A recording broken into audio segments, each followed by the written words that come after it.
Hi, I'm Mike Hutjens, Extension Dairy Specialist at the University of Illinois.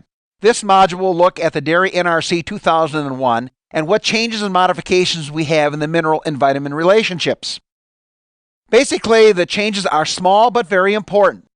First, we are now calculating a true requirement, and this is referred to as absorbed mineral requirement. Therefore, you're going to see the numbers changing a little bit here later in the module. Second of all, every feed has an absorption coefficient for each mineral, so each feed is used somewhat uniquely different. Thirdly, because of these changes, it allows the user to get a more accurate feeding rate and reduces the amount of excess mineral in the ration and the manure. And of course, that's creating a great deal of interest, and right now, phosphorus and copper are really high issue items. Phosphorus because of a water issue, and copper because of heavy metals. Let's begin by looking at some new calcium absorption figures. You need to go through the whole chapter to read carefully, but this gives you a bit of a feel on how feeds will change. Here is your typical alfalfa forage. About 30% of the calcium is truly absorbed. We go to concentrates such as shell corn and soybean meal. It's about 60% as a thumb rule absorption. Of course, it'll vary if it's wheat or barley, but just gives you a feel what that number looks like. Now looks at calcium chloride, used primarily for transition cows and anionic salt products. 95% of the calcium is available to be absorbed. That's why some of us will see those products in some of these tubes and drenches, because it's very highly absorbable in the digestive tract. And here's the old standby, calcium carbonate, at about 75% absorption. So you can see in the new NRC, we correct for these rather than assume that across the entire diet, it is 45 or 50% absorbed calcium. Let's take a look at phosphorus. Again, you can see some much higher numbers than we saw in the previous NRC 1989. Forages about 64% as a class, concentrates about 70%, monoammonium phosphate 80%, dicalcium phosphorus 80%. Now you can go back and look at the table and you'll find the calcium value as well. So these are all listed in the back chapters of the tables. Dicalcium phosphate, the standard of the industry, 85% phosphorus availability, and bone meal 80%. So you can see that in the old NRC, with the total ration was set at about a 50% absorption, you can see all these feeds are significantly higher. So you know what's going to happen to phosphorus guidelines here in just a few minutes. Here are some other ones that we looked at very quickly just to give you a feel on the true absorbed availability. Sodium 90%. If that sodium is in salt, it's 100% available. Chlorides about 90%. Potassium also very high, 90%. Folks, take a look at magnesium, down at 16%.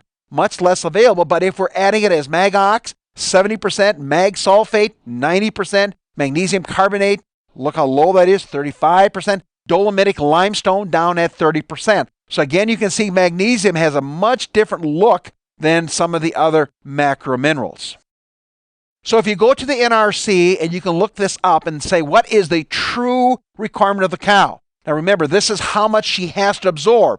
This is what you're going to feed because we got to adjust these feeds. But if you look at calcium, in 1989, the absorbed requirement was about 61 grams. Today, it is 76 in the new NRC. So if you look at these numbers, the NRC committee actually raised, except for chloride and sulfur, actually raised the true amount that needs to be absorbed.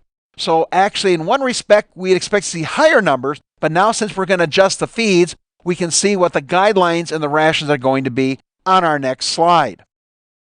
So here we have 3 different guidelines. You may want to study this one a little bit closer. And if you're a veterinarian, nutritionist, or dairy farmer, you're going to have to pick your numbers because you can see a little bit of wiggle room in these numbers. What you have is the 1989 NRC guidelines, and this is for a very high producing cow, in excess of 100 pounds. Calcium in the old NRC, 0.66, 2001 NRC, 0.60. Remember, dry matter intake becomes an important player in this calculation. And the U of I extension, we are currently recommending about 0.8%, especially if we have some fats and oils or interfering products in the diet. You can see on phosphorus, we dropped that number down about 10%. You can see we are still a little on the high end, but we are also moving that number down. We want to get some experience in the field how these phosphorus numbers are going to play, but certainly I'm much lower than the 0.5 that many of us were feeding 3 to 4 years ago. Magnesium numbers are a bit controversial. You'll see the old NRC 0.25, The new NRC 0.21 in the total ration dry matter. We're still at 0.3, especially on a fat feeding program. So we've chosen to vary that a little bit. Potassium's numbers are very similar, but notice under heat stress, we will increase that number up almost to 1.2 to 1.4% potassium because of its effects under the heat stress. Again, on sodium, we see that same effects occurring, that we will need these higher numbers as well, especially under heat stress. Chloride looks very flat at this stage of the game. We recommend a little bit higher numbers. That is an older guideline from Cornell University research. And on sulfur, we can see about a fairly constant number, a little bit higher in the sulfur. Let's now take a look at our trace minerals or microminerals, depending which term you want to use. Again, going to the NRC book, we can look at the available coefficients on these trace minerals. Surprisingly, cobalt, 100% of the cobalt on the diet is considered available to the dairy cow. Look at copper, 4%. Iodine, very high at 85%. That's why you don't want to feed too much iodized or organic iodine because it pops up in the milk.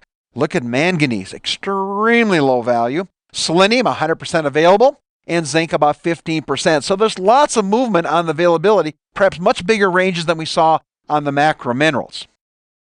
Based on that, we then can look at what the new trace mineral guidelines are.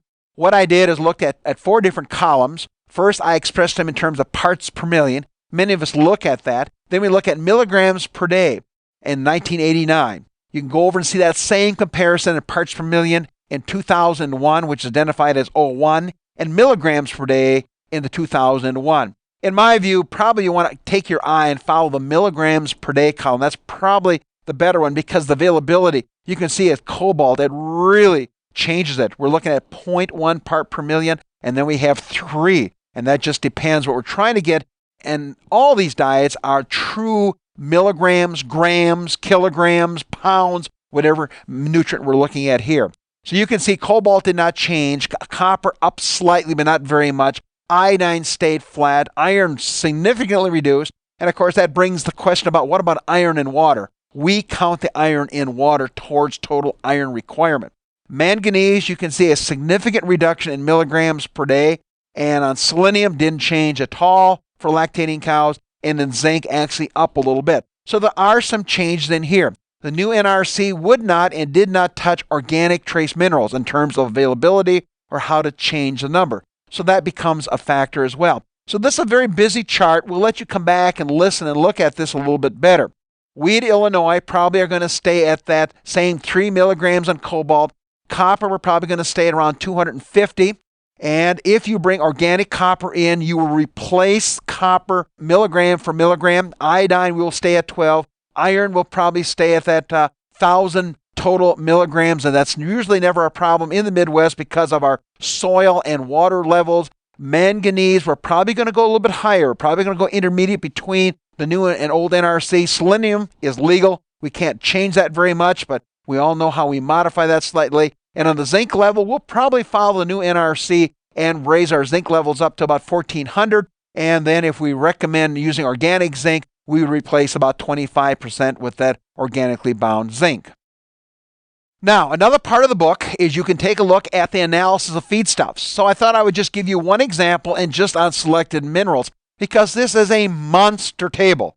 And so what I did is I took the analysis of legume grass hay, and of course all these are identified in NRC by fiber level. So we're looking at a legume grass hay 47 to 53% NDF. If you look down on this, it says the average level of this feedstuff would be 1.04%. The number of samples determine that value is 184.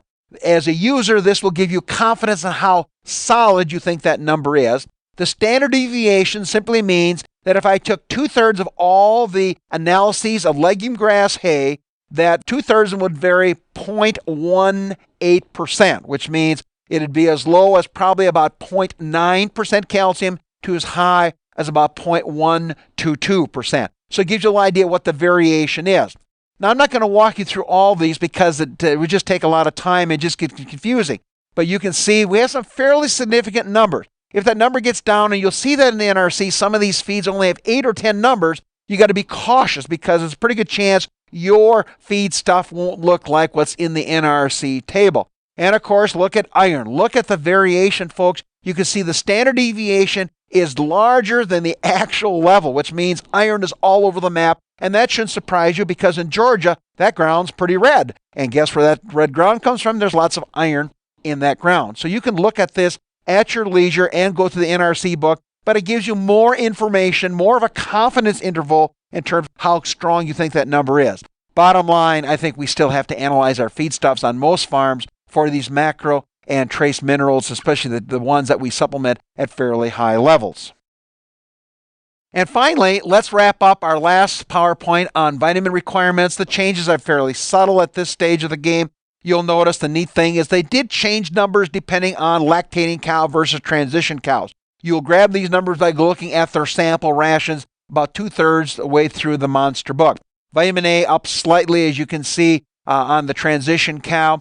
Be honest, at Illinois, we are still recommending 100,000 of supplemental units of IU across the board, so we aren't quite as low. Fairly inexpensive vitamin resource here. There is some question about immunity and cow health with vitamin A.